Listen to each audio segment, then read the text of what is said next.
Assalamualaikum warahmatullahi wabarakatuh. Berjumpa lagi sahabat semua. Nah, pada kesempatan kali ini ya teman-teman, kita membahas tentang pengembang atau ragi instan.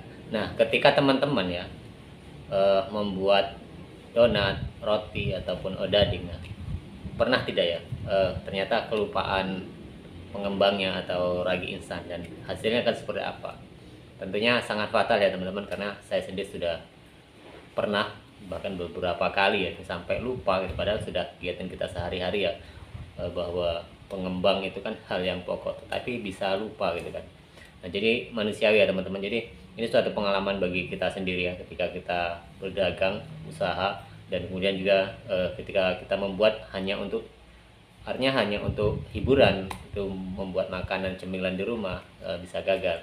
Nah, akhirnya, nah, gambarannya seperti apa? Jadi roti yang kita buat itu otomatis, kalau roti goreng ya ataupun odading, ketika digoreng dia langsung menyelam gitu ya. Akhirnya artinya berat ya, itu kan seperti itu. Nah, jadi itu ya, artinya seperti ini ya teman-teman. Ragi instan itu atau pengembang itu adalah sangat fatal, artinya hal pokok, sangat pokok ketika kita membuat adonan roti dan sejenisnya ya teman-teman. Makanya dengan itu pengembang ini jangan sampai kelupaan, karena faktor yang menjadikan roti itu semakin besar, semakin mengembang, yaitu ragi instan kalau kita untuk membuat semacam roti-rotian ya, artinya seperti itu. Nah, jadi sepertinya teman-teman, ketika kita memilih ragi instan, nah kan biasa kan banyak merek nih ya teman-teman. Justru kadang-kadang teman-teman kadang memilih yang paling bagus itu apa sih gitu kan, bahkan ada yang harganya lebih tinggi kan, seperti itu. Tapi tidak semua kan seperti itu ya teman-teman. Artinya di harga yang murah juga belum tentu itu kualitasnya jelek juga kan, tidak seperti itu juga. Nah, kadang kita sendiri ya di sini teman-teman, kita memilih salah satu ragi instan yang di sini murah juga ya, katakan seperti itu.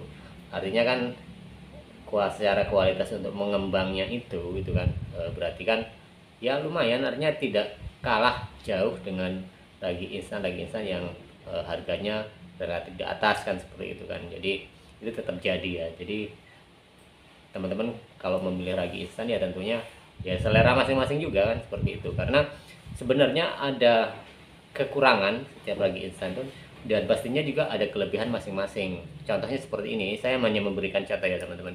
Kalau ragi instan, saya sekarang menggunakan salah satu merek Angel ya, seperti itu ya teman-teman. Nah, ini memang kalau secara harga memang di bawah yang grade yang bawah, harganya seperti secara harga kan. Tapi kalau kita gunakan di daerah-daerah seperti kami di sini, di daerah, artinya daerah Kalimantan itu kan cenderung suhunya juga cuaca ya, artinya seperti itu kan relatif panas ya, artinya gerah lah daerah sini. Jadi tidak masalah ketika kita menggunakan ragi instan yang murah kan, seperti itu. Karena akan sangat berbeda ya teman-teman ketika kita menggunakan di daerah yang sangat dingin, artinya seperti itu. Kita harus menggunakan yang brand ataupun merek yang bagus kan, seperti itu.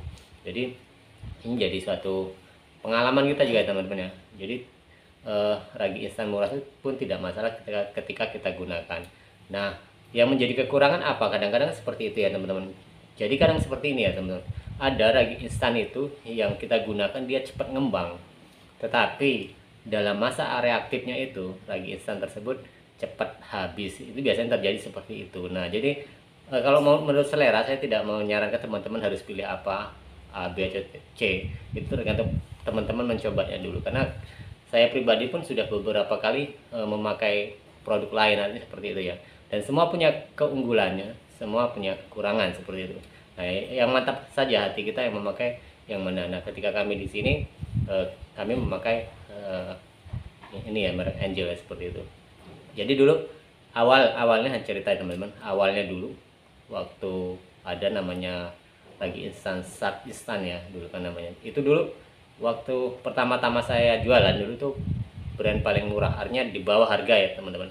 Tapi setelah itu naik harganya sekarang di atas yang rata-rata, hari seperti itu. Nah, untuk kita sendiri tentunya sangat perhitungan ya, dengan hal sekecil apapun, kadang 1.000 2.000, bahkan apalagi kalau sampai 10.000 ke atas, itu kan otomatis kita akan sangat perhitungan ketika membeli bahan-bahan untuk kita usaha. Namanya kita juga usaha ya teman-teman ya, dengan prinsip, dengan modal yang kecil untungnya yang besar kan, seperti itu. Jadi kita menekan pengeluaran kita dengan pembelanjaan.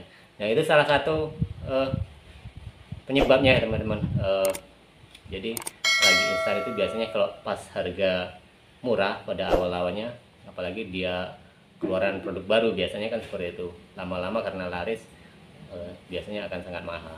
Itu banyak, bukan hanya tentang pengembang saja ya, bahan-bahan pokok lainnya pun seperti itu. Nah, jadi ini cerita pengalaman tentang penggunaan ragi instan ya teman-teman. Jadi salah satu pokok ketika kita membuat roti ataupun odading, cakwe dan lain-lain, yaitu adalah ragi instan. Karena tanpa ragi instan atau pengembang, otomatis kita gagal membuat roti. Bukan roti lagi ya namanya, tapi cukup tepung digoreng apa ya, itu mungkin menu-menu yang lain kan seperti itu kan. Jadi intinya kalau ada ragi instan, ragi ini apa, ragi instan atau pengembang ataupun kue-kue lain yang menggunakan pengembang lain seperti dengan kue apa, soda kue ya, kemudian yang pengembang yang lain seperti itu. Nah, pokok yang paling pokok adalah pengembang ketika kita membuat roti ataupun sejenisnya. Nah, jadi ini salah satu ya teman-teman yang harus kita sediakan dan jangan sampai terlewatkan ketika kita membuat adonan. Nah, jadi dengan itu kalau kita pedagang odading tentunya kita sudah paham ya. Ketika kita membuat sore hari, nah otomatis biasanya sebelum sore itu kita sudah menyiapkan bahan-bahan semua agar apa? Tidak terlupakan yang pokok-pokok ya. Yang masuk pokok itu adalah ya tentunya ya teman-teman, ada tepung, kemudian kalau kita membuat odading ya ada gula, mentega, dan ragi instan sendiri atau pengembang. Nah, bahan itu tadi yang menjadikan bahan pokoknya yang jangan sampai terlewatkan. Kalau itu sampai lupa salah satunya, kita tidak akan berhasil, ataupun kalau kita jualan ya otomatis kita akan merugi ya. Jadi pokok itu harus diusahakan. Nah, tapi kalau buat yang lainnya itu hanya bersifat tambahan, seperti contohnya pasta, ada susu, itu kan itu hanya penambah rasa ya. Tentunya itu hanya untuk menguatkan kita dari resep kita agar berkualitas dan dirasa enak dan orang itu nyaman ya ketika memakan hasil olahan kita. Nah, seperti itu. Jadi bahan pokok itu tadi termasuk ragi instan ini adalah hal yang utama. Nah, di sisi lain ya teman-teman, sudah saya sebutkan tadi kenapa kita pakai yang murah, karena dari segi ekonomisnya, terutama dari segi penggunaan pun, karena kita juga kan namanya pedagang ya teman-teman, secara lebih dari ekonomis tentunya kita mencari cepatnya juga kan. Nah, bahan-bahan seperti ini pun yang murah pun tidak mengurangi intensitas kita ya untuk membuat adonan roti itu cepat mengembang. Ini pun cepat karena dari persiapan kita, dari ngadon ya teman-teman, dari ngadon umpamanya kita ngadon kalau sore nih kan, sore ngadon kita sekitar jam 3, itu hanya setengah jam saja lah, setengah jam kita ngadon, kemudian kita istirahat sambil beres-beres, kemudian kita mempersiapkan mandi segala macam. Nah, kita ke setan umpamanya jam 4, berarti kan ada kisaran setengah jam ya, karena selesai ngadon itu mungkin setengah 4 ya. Tadi kalau kita mengawali dari jam 3, setengah 4 kita sudah mulai selesai ngadon. Nah, kemudian jam 4 itu kita baru ke stand jualan, kira-kira setengah 5 itu baru kita selesai untuk menyiapkan semua, meratakan adonan, terus membersihkan gerobak dan segala macam. Itu kan kira-kira jam setengah 5 itu baru bisa mulai menggoreng. Nah, itu suatu prosesnya ya teman-teman. Nah, jadi itu sekedar sharing gitu ya teman-teman, buat tentang ragi instan dan penggunaan dan tentang usaha ini ya teman-teman. Jadi terima kasih buat teman-teman semua yang selalu menyupport channel kami, dan kita saling mendoakan supaya teman-teman yang usaha juga, yang akan usaha juga, semoga lancar dan mendapat suatu keberkahan dan kita sukses bersama nanti. Terima kasih. Assalamualaikum warahmatullahi wabarakatuh.